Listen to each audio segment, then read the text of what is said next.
हम देश की हिफाजत करेंगे, ये देश हमारी जान है। इसकी रक्षा के लिए हमारा दिल और जान कुर्बान है। होय, आज 26 जानेवारी भारताचा 76वा प्रजासत्ताक दिन।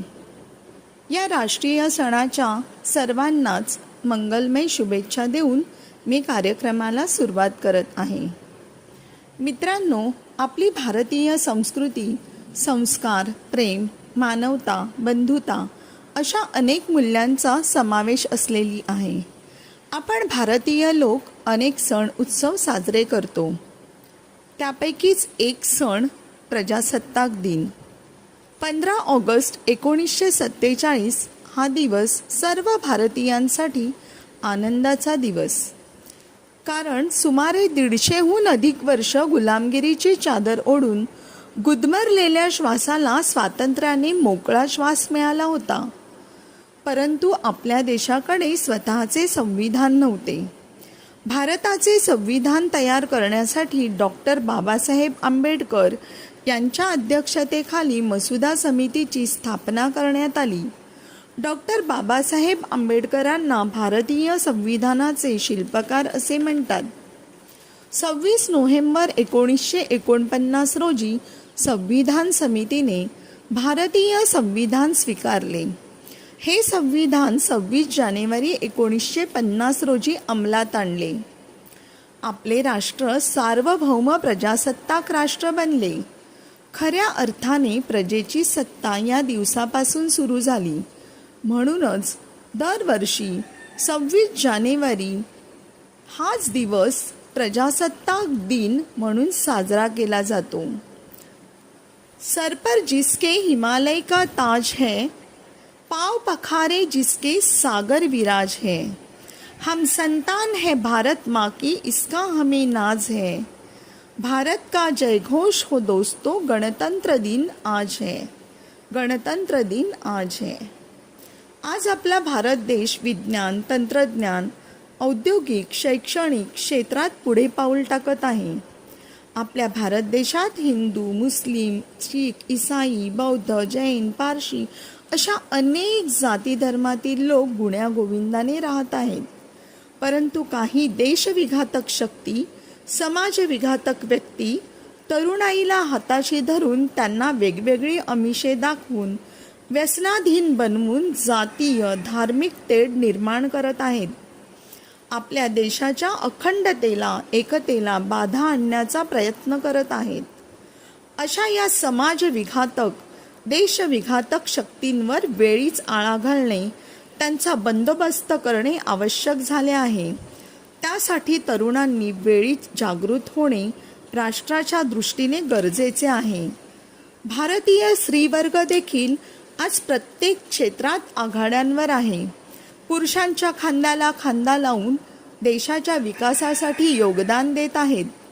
परंतु समाजातील काही दुष्ट प्रवृत्तींकडून स्त्रियांवर अत्याचार, विनयभंग, ॲसिड हल्ला, बलात्कार अशा घटनांमुळे त्यांच्या मनावर, जीवनावर भीतीचे वातावरण आहे।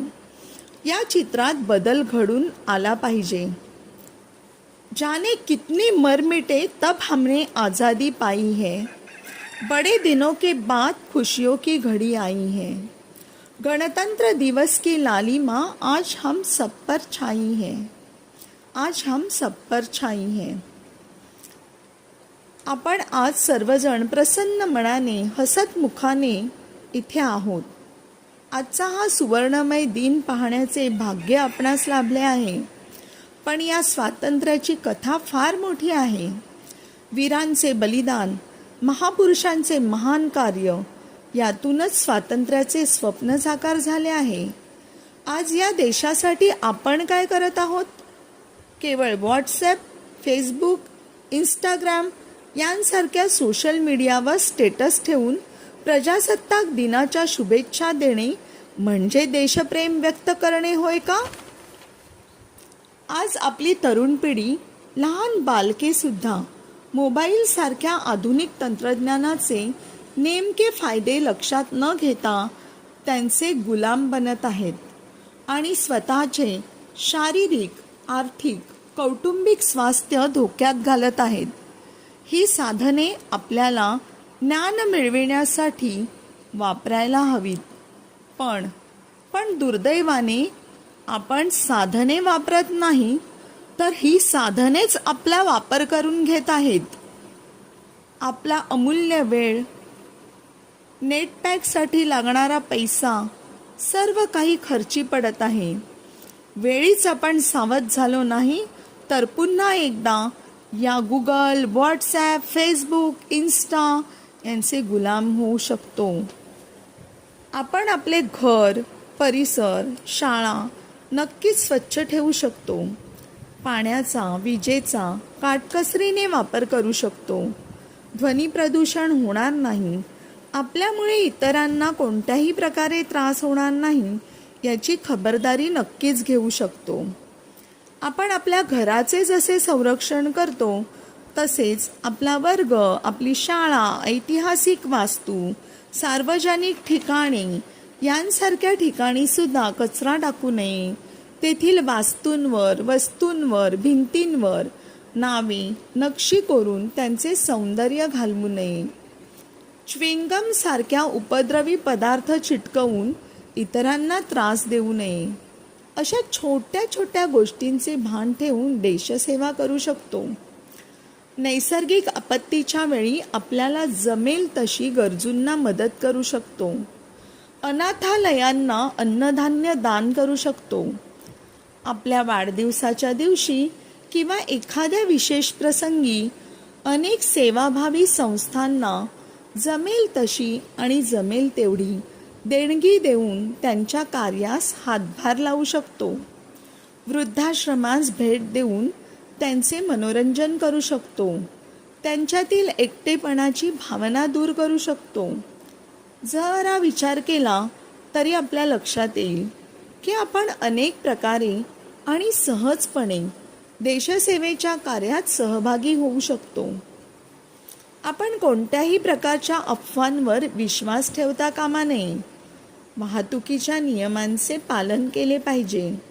वेळोवेळी शासनाने दिलेल्या निर्देशांचे, नियमांचे काटेकोरपणे पालन केले पाहिजे. या सर्व गोष्टींत देशप्रेमच दडले आहे. सुरुवात स्वतःपासून करावी. म्हणजे प्रत्येकाने सुरुवात केली आणि प्रत्येक माणूस घडला, त्याची प्रगती झाली की पर्यायाने देशाची प्रगती होणारच. कारण देश म्हणजे काय? मी, आपण आणि सर्व नैसर्गिक घटकसुद्धा. तेव्हा निसर्गातील प्रत्येक घटकाचे रक्षण, संवर्धन करण्याची जबाबदारी आपलीच आहे. आज ग्लोबल वॉर्मिंगची चर्चा आहे. यावर उपाय काय? तर प्रत्येकाने एक तरी झाड लावले पाहिजे, ते जगवले पाहिजे आणि वाढवले पाहिजे. प्रदूषण होऊ नये म्हणून सतर्कता बाळगली पाहिजे. आपला भारत देश, ज्या देशाला स्वतःचा स्वर्णिम इतिहास आहे, उज्ज्वल परंपरा आहे, अब्जाधीश मनुष्यबळ असलेला आपला भारत देश, प्रत्येक भारतीयाने ठरवले तर देशाविषयीचे आपले कर्तव्य भावना ओळखली तर देश नक्कीच विकसित होऊन एक जागतिक महासत्ता बनून जगाचे नेतृत्व करू शकतो. फक्त गरज आहे आपल्या ऐक्याची, प्रयत्नांची. माझ्या सर्व मित्रमैत्रिणींनो, आपण या 76व्या प्रजासत्ताक दिनानिमित्त एक ठरवूया की आपले कर्तव्य पार पाडताना आपण संविधानाच्या अधिकारांची आणि मूल्यांची कदर करणार आहोत. तसेच एक आदर्श नागरिक म्हणून आपल्या देशाच्या प्रगतीत योगदान देण्याचे वचन देऊया. चला सारे मिळून भारताचा जयघोष करूया. चला सारे मिळून भारताचा जयघोष करूया. भारताच्या विकासासाठी स्वतःपासूनच प्रयत्नांची सुरुवात करूया. भारताच्या विकासासाठी स्वतःपासूनच प्रयत्नांची